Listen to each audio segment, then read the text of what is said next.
Vean esto. ¿Por cumplir la ley hay riesgo de fractura? O sea, me parece que estamos... Bueno, hay gente que vos conoces y respetás mucho que dice que hay eventualmente... A mí me parecería una barbaridad que alguien piense eso, que amenace con eso. Pero también es cierto que se ha tensionado una discusión, una decisión que la verdad que no es incomprensible porque estamos debatiendo de esto. Incomprensible. Porque la ciudad tiene una ley, tiene un código electoral. El jefe de gobierno, Horacio, lo resolvió como lo tenía que resolver. Cuando dos cosas te diría. La primera es nosotros no podemos declamar que queremos boleta única a lo largo y a lo ancho de la Argentina porque transparenta el sistema, porque permite que surjan candidatos de otros espacios políticos y no solamente de los partidos principales, porque genera mejores debates, porque hay más oxigenación del sistema político y pretender que eso pase, no sé, en la provincia de Buenos Aires o a nivel nacional, o querer que pase en algunas provincias que por ahí están gobernadas por el peronismo y después no aplicar la ley que tenemos en la ciudad que tiene boleta única. Y lo otro que me parece importante de esa actitud, que él puede elegir su candidato preferido, insisto, obviamente tiene una relación mucho mejor con su primo que lo que puede tener conmigo, que además en algunos casos pensamos distinto, si en materia de lo que hay que hacer económicamente en Argentina, como también en ciertas prioridades de la ciudad. Nosotros votamos todas las elecciones, desde la Rúa en adelante en la ciudad de Buenos Aires, todos en un día separado, salvo la última, porque suspendieron transitoriamente el uso de la boleta única porque Macri quería pegar las elecciones por un tema de conveniencia electoral. Yo creo que obviamente el Ministerio de Economía necesita mucho conocimiento técnico, pero eso no quiere decir que el ministro tenga que ser economista. Muchas veces el ministro tiene que tener suficiente peso político para poder llevar adelante iniciativas en el orden económico, ya sea en el orden económico productivo, o en el orden económico fiscal, o en el orden económico financiero o monetario.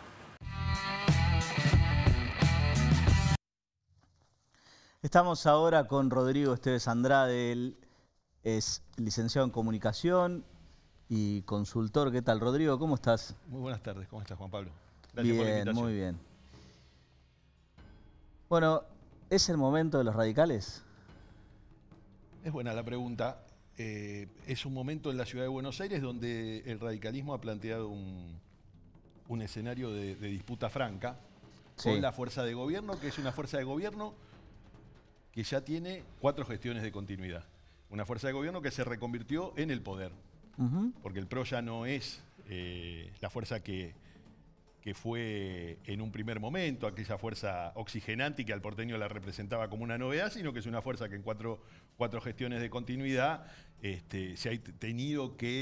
ha debido reconfigurarse en el marco de un acuerdo nacional que llevó a la fuerza a acordar con la coalición cívica, con el Frente Cívico de Luis Juez. Alguno dirá, bueno, pero eso no tiene nada que ver con la Ciudad de Buenos Aires. Sí tiene que ver con la Ciudad de Buenos Aires porque, en definitiva, toda esa amalgama nacional, donde el radicalismo también participó, le cambió y reconfiguró el gobierno de la ciudad. La Ciudad de Buenos Aires actualmente tiene un gabinete donde tiene activos partícipes que son ministros del gabinete y que vienen del radicalismo.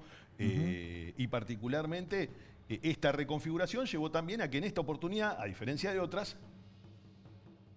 haya un llamado a un paso donde efectivamente esto que ya no es Cambiemos, que ahora es Juntos por el Cambio, que ya ha quedado claro que es más que el PRO, y ya ha quedado claro que Juntos por el Cambio es más que Cambiemos. Digo, recordemos que de la mano de Juntos por el Cambio se incorporó, por ejemplo, el partido GEN de Margarita Stolbizer, se han incorporado distintos actores, bueno, Emilio Monzó, que en su momento se había distanciado, se reincorporó a Juntos por el Cambio, a la amalgama y al espacio político. Que supo ser jefe de bloque Fue titular de la Cámara de Diputados de la Nación durante la gestión de Mauricio Macri, después se distanció.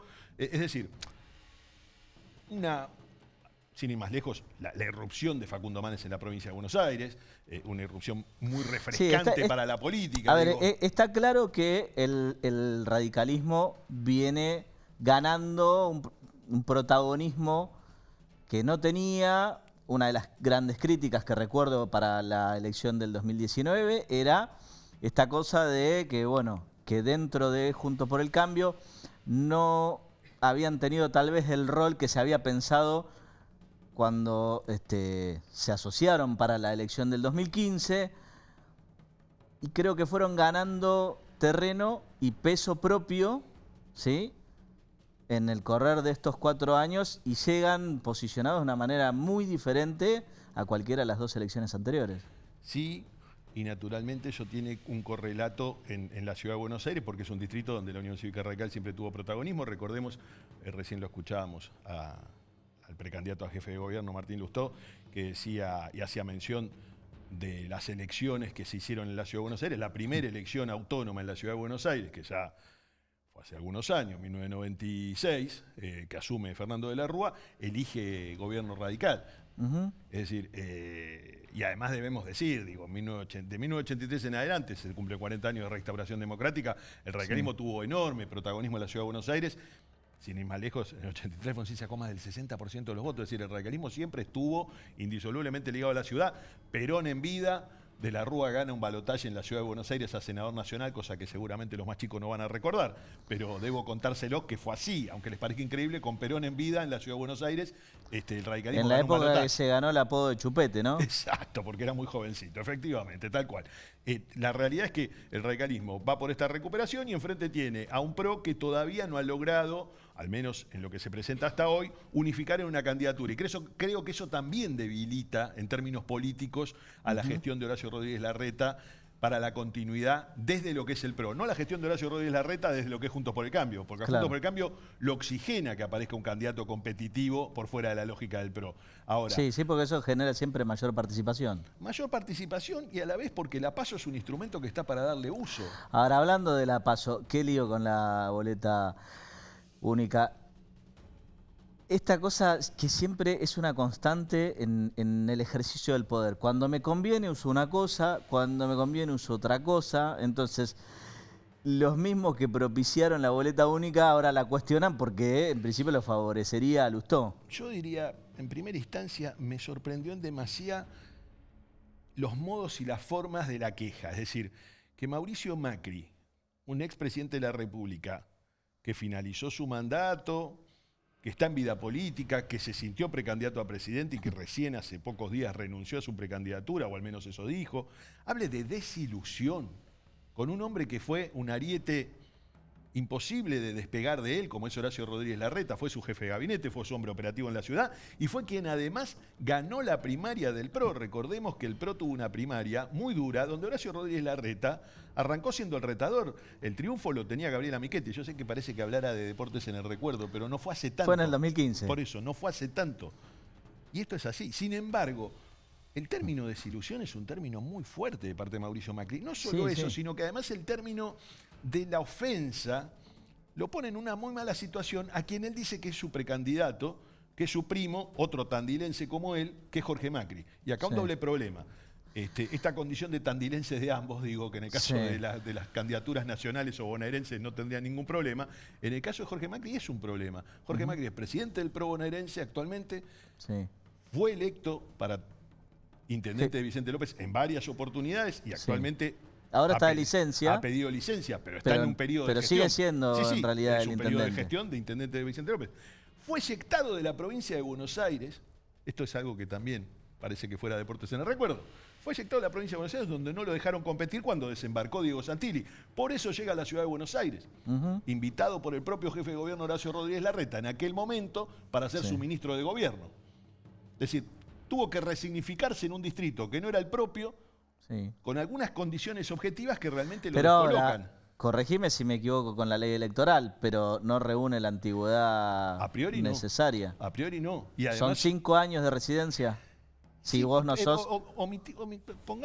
pongamos que fueran menos, pero digo, hace escasos meses terminamos nuestro encierro de la pandemia. Él durante el encierro de la pandemia, Sí. y esto es una cuestión objetiva, notas en revistas, digamos, de esas revistas que antaño se les decían del corazón, Ajá. esas revistas donde se presentaban... ¿Sos un cholulo? Soy un cholulo, vamos por ahí. En esas revistas presentó a quien era su pareja que se había ido a vivir con él. Sí. Ahora, ¿dónde se había ido a vivir con él? Bueno, un bellísimo piso que estaba frente al río. Vos decís, bueno, claro, en la zona de... En Palermo, Libertador. No, No era ahí, no. No era. Era del otro lado de la provincia de Buenos Aires. Y esto fue en plena pandemia, que habían resuelto vivir juntos, cosa que celebramos todos. Naturalmente la convivencia es algo muy noble. Nos encanta que la gente esté enamorada, pero también debemos decir que si hace tan escaso tiempo estaba del otro lado de la General Paz. Y las fotos, no, insisto, no eran de un portal web, de un portal web enemigo, acérrimo, endemoniado. No, está claro. No, simplemente eran páginas del corazón, de estas páginas que suelen hablar un poco de las vidas de las figuras públicas. Sí, bueno, pero es que él además tiene una pareja que es una persona muy conocida. Muy pública, sí, claro. una conductora de televisión, eso. Sí. Nadie habla en esos términos desde un plano crítico. No, pero es que los dos son justamente personas muy mediáticas, Exacto. muy... Y el otro tema, y acá es importante, cuando se habla de la boleta única, y hablabas vos de esto, es que la situación es una situación de pares, es decir, simplemente lo que se presenta es primero, los porteños ya hemos votado con boleta única electrónica. Sí. No va a ser nuestra primera vez, tema 1. Tema 2. En esa experiencia en la cual ya votamos, Lustó ya perdió. O Lustó perdió esa elección a jefe de gobierno con boleta única. Rodríguez Larreta. Exacto. Esto fue en 2015. Con lo cual... Pero hizo una muy buena elección. Una elección voto a voto en el balotaje. Efectivamente, una elección voto a voto donde ganó todas las comunas, salvo 2, y en las 2 comunas que perdió por una diferencia un tanto más amplia que en todas aquellas que ganó y por eso pierde la elección. Una elección que se perdió por 3 puntos. Algunos dirán, bueno, son 6, ¿por qué bueno? ¿Por qué esto, el otro? Sí, porque lo que saca uno... a una distancia muy reducida para hacer un balotaje. Eso fue 2015, bien decías, y bien agregabas.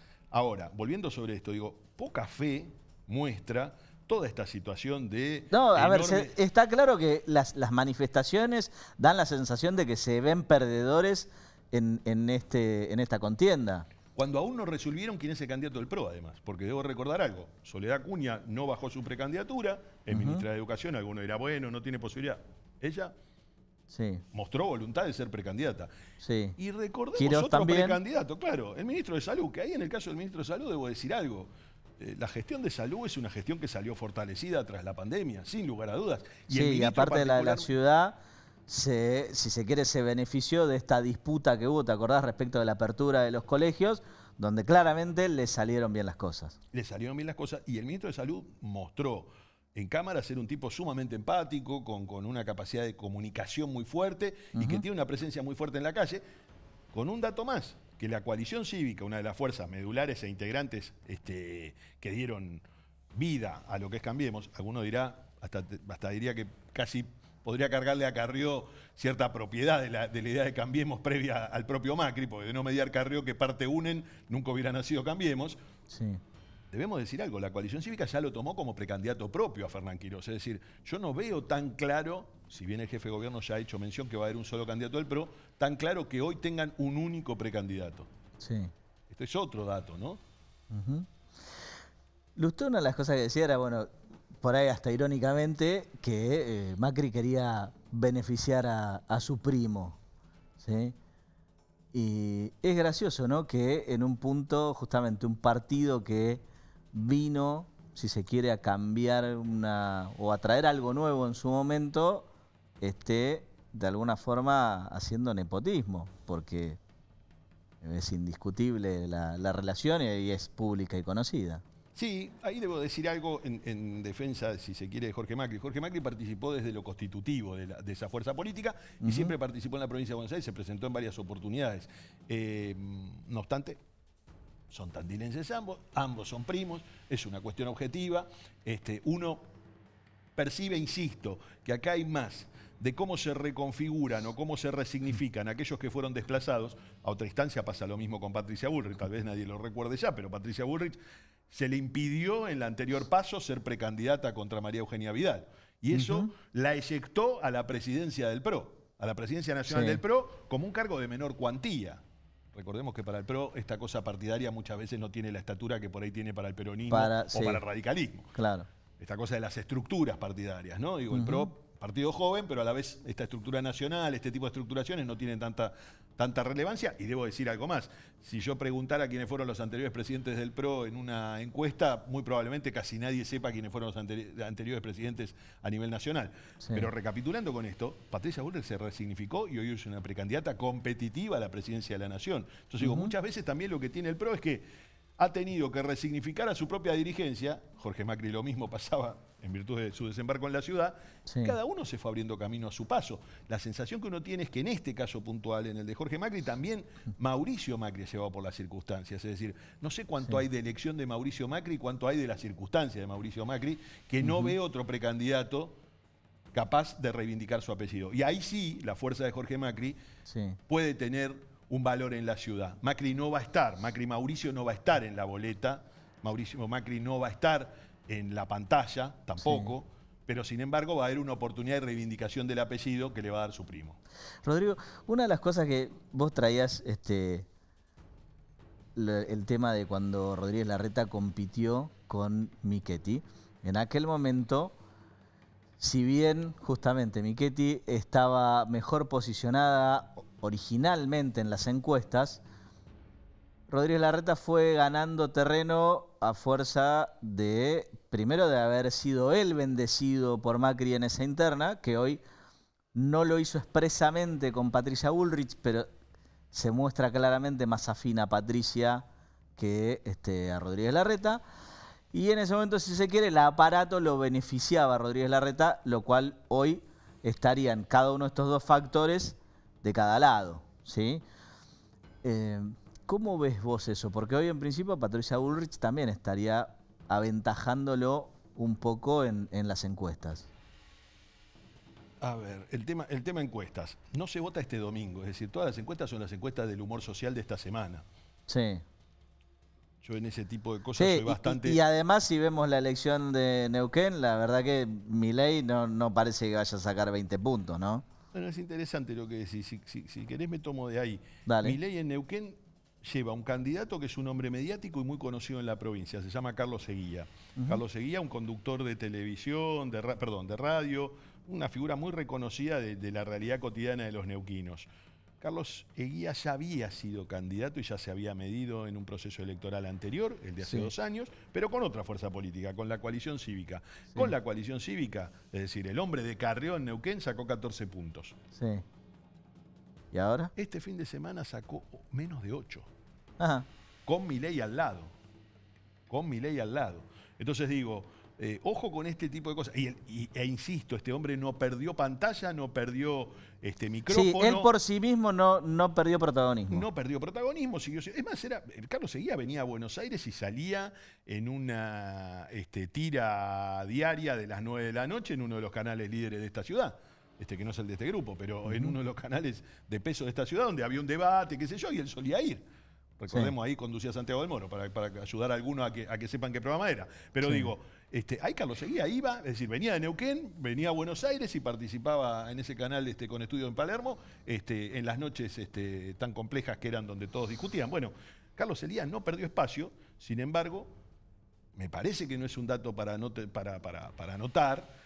No va a ser tan fácil para Milei arrastrar votos con naturalidad hacia sus candidatos locales. Después, bueno, acá nada de esto implica que Milei no exista, ni nada de esto implica que no haya un voto antisistema detrás de Milei, ni que no haya espacio para que Milei tenga, sin ir más lejos, obtuvo 4 diputados provinciales. Es decir, hoy Milei es parte de la escena política de Neuquén ya.